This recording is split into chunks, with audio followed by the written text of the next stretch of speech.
Assalamualaikum warahmatullahi wabarakatuh. Good morning, ladies and gentlemen. I would like to say thank you for coming in our presentation video. It's great to see you all. Before starting our presentation, let us introduce ourselves. We are from Group 9.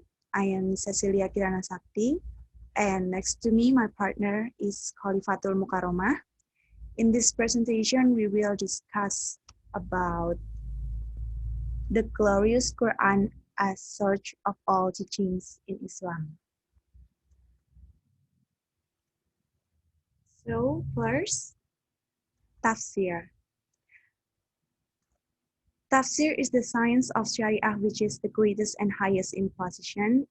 It is a science that is the most noble object of its discussion and purpose, and it is very necessary for Muslims to know the meaning of the Quran throughout the ages.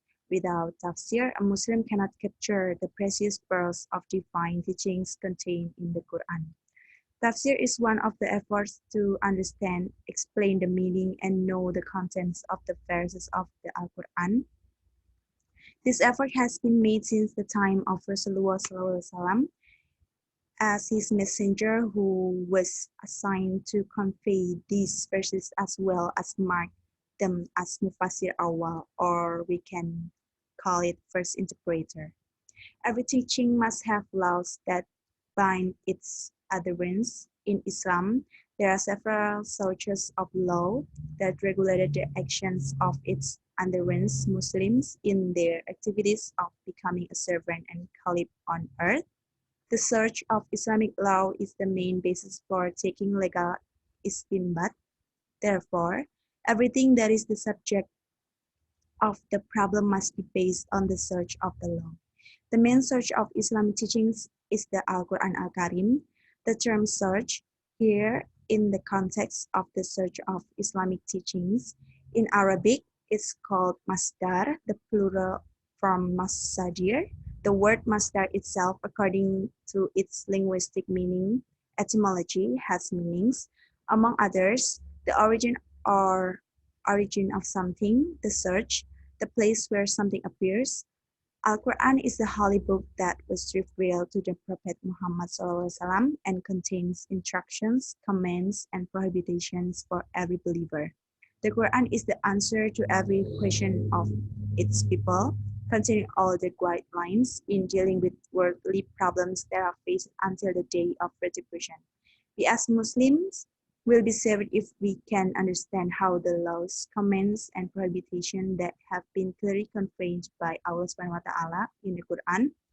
Thus, this is a remedy and a spiritual link for all humans. The whole is truth and a blessing. But the first and foremost tafsir or commentary on the Quran is the Quran itself. The Quran repeatedly says that Allah has explained His verses and message of wisdom in various forms and ways. In order to describe this characteristic, the Quran uses the term tasrif, which means to move around. As such, it makes the verses different in meaning by repeating them. While studying the Al-Quran, one finds the same subject repeated in various surah. A beginner mistakes this for a mere repetition of the same subject, but those who have studied the Quran carefully and critically know that it is free from excessive repetition. Sometimes aspects that may not be clear in one place become self-explanatory in another, or the impulse of text that is unclear in one place is quite noticeable in another, when put in a different context, of course.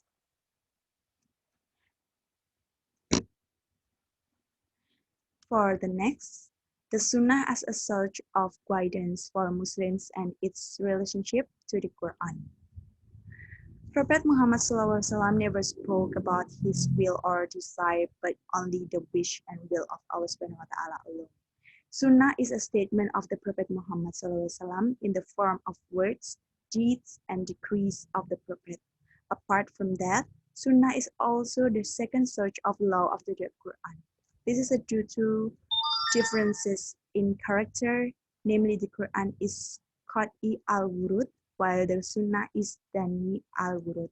While the function of the Sunnah against the Quran is first, the Sunnah functions as reinforcement or ta'kid for what is brought in the Quran. Second, the function of the Sunnah as an explanation or tabyin of what is contained in the Quran. And third, the function of the Sunnah as mustaqillah or to stipulate laws that do not yet have a law in the Quran. Sunnah and Al-Quran are two things that unite as inseparable between Mubayyin and Muqaddu al-Bayan, Mufassil and Mawdu Ijmal, and between Juz'i and Qoli. It is the Quran that brings the Shari'at in Ijma and Sunnah which explains all the Juz'i.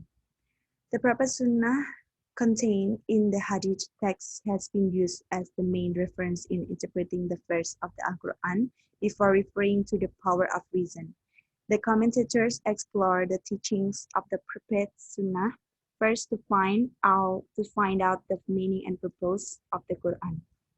Because the Prophet's actions and words are believed to be the most valid, accurate, and credible explanation for the verse of the Al-Quran. The Quran can only be understood with the help of the Sunnah, such as the narration of the Asbabun Nuzul. Sunnah stands as an explanation for the meaning of the Quran, a guarantor of the meaning of the Quran, and a complement to the comments in the Al-Quran. So that the Quran cannot be understood without the Sunnah.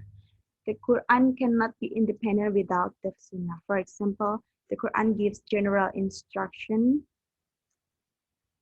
then the Sunnah explains its meaning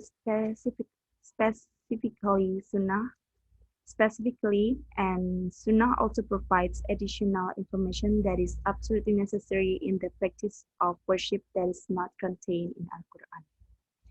So for the next, my friends Khalifah will continue.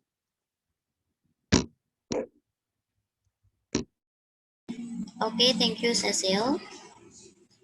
What is Sharia?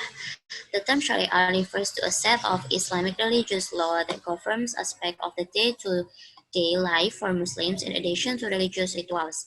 Sharia laws also provide these religious followers with a set of principles and guidelines to help them make important decisions in their lives. The word Sharia literally translates to the way, and is often also spelled as Sharia or Shari'ah. As mentioned above, the law outlines how Muslims should conduct themselves in various aspects of their lives, including their personal lives, their responsibilities to society, their religious beliefs, as well as their finances, and the religious law of Islam is seen as the expression of God's command for Muslims, and in application constitutes a system of duties that are incumbent upon all Muslims by virtue of their religious beliefs. In the first place, the Sharia is much wider since it regulates the individual's relationship not only with neighbors and with the state, which is the limits of most other legal system, but also with God and with the individual's own conscience. Ritual practices such as the daily prayers or salat, almsgiving or zakat, fasting or saum, and pilgrimage or haji are an integral part of Sharia laws and usually occupy the first chapters in legal manuals. Accordingly, certain acts are classified as praiseworthy or mandub, which mean that their performance being divine favors and their omission divine disfavors, and others are blameworthy or makruh, which has the opposite implications. However, in neither case is there any legal sanction of punishment or reward. Nullity or validity. The Sharia is thus not merely a system of law but also um, a comprehensive code of behavior that embraces both private and public activities. Next. Okay, thank you. And the next is Ijma. Um, Ijma is determination, resolution, and agreement upon something. The agreement of the mujtahids or jurists from among community of Muhammad, peace be upon him, after his death and in a certain period of time upon a rule of Islamic law. Next.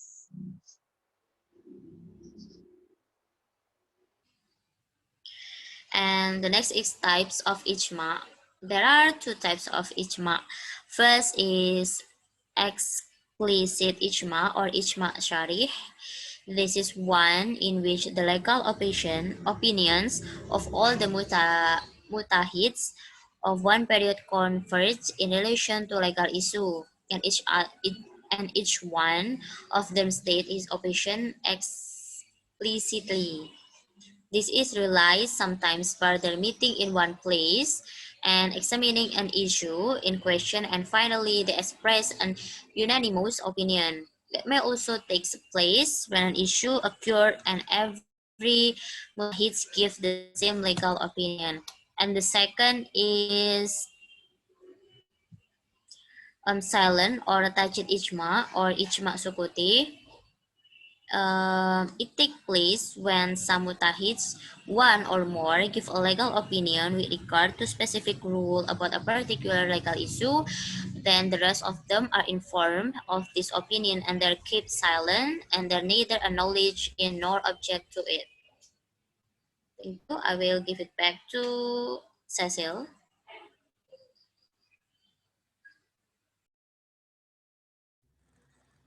Yes, for the next, it's Qiyas, the reasoning by analogy or analogical deduction. Qiyas is one of the methods for applying Islamic law. The principle in Qiyas is to equate something with something else. The meaning is to equate legal provisions between something that already has a legal rule with something else that has not been regulated. Because there is a similarity in ilat between the two. Qiyas have an important role in Islamic law. This is because, first, Islamic law has been explained and laws stipulated in the Quran and Hadiths are very limited in number and explanation. And second is new problems arise which are very diverse and complex and always require certainty because there is no legal firmness in the Quran and the Hadith of the Prophet. Thus, through this Qiyas method are legal problems that do not yet have legal firmness and certainty can be resolved properly and correctly.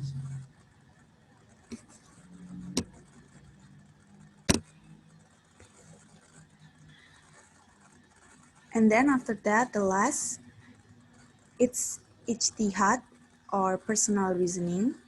The word ijtihad itself comes from the word ijtahada yajtahidu ijtihadan, which means to exert all the capabilities that exist in oneself to bear burdens. According to language, ijtihad can be interpreted as being serious in pouring out all the contents of the mind.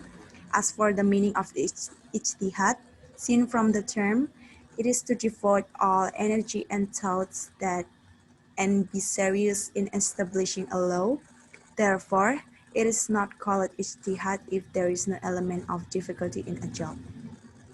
Ijtihad also holds an important function in determining Islamic law. People who carry out ijtihad are called mujtahids, where that person is an expert on the Quran and Hadith. Therefore, before one can be a mujtahid, one has to be knowledgeable about the religion of Islam, the Sunnah, jurisprudence, and principles of Islamic law. With this understanding, it can be concluded that ijtihad is the determination of one of the sources of Islamic law.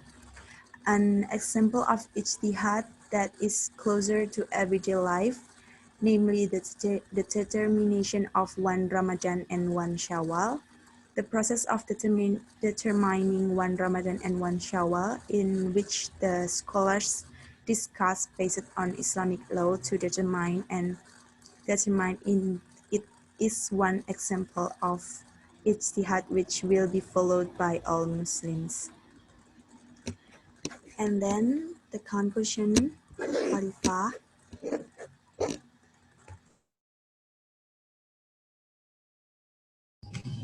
Thank you, Cecil. And the last is conclusion. Al-Quran is the word of Allah that salih likulil zaman wa fi kulli it. All the things that exist basically go back to the Al-Quran as is huda or guidance. The correct direction will provide the correct path and solution. Although the Quran only consists of 30 juz, the instructions in it are very complete and cover all the problems at hand. Thus, the Al-Quran explains the law contained in it in a general, detailed, and according to the subject matters. However, once you understand the content of the law in the verses of the Quran, it is obligatory for him to understand the Sunnah to the Prophet. This is because the correlation between the two is very close. The position of the Sunnah becomes sharcer law in general.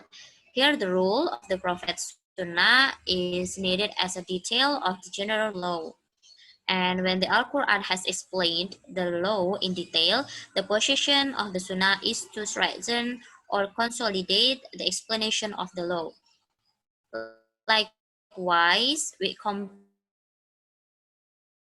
qiyas and ijtihad, which are alternative law making in Islam carried out by Muslims who really know and have high knowledge in the contents in the context of making legal decision of issues that always change with the development of the times.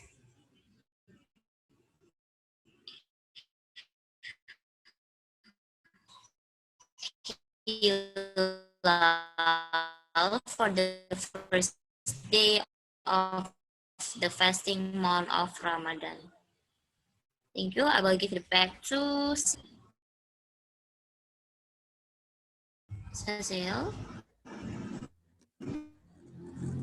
Yes, thank you. Okay, that's all from us. Thank you very much for your great attentions, ladies and gentlemen. May all those we have shares be beneficial for all of us. Okay, wassalamualaikum warahmatullahi wabarakatuh.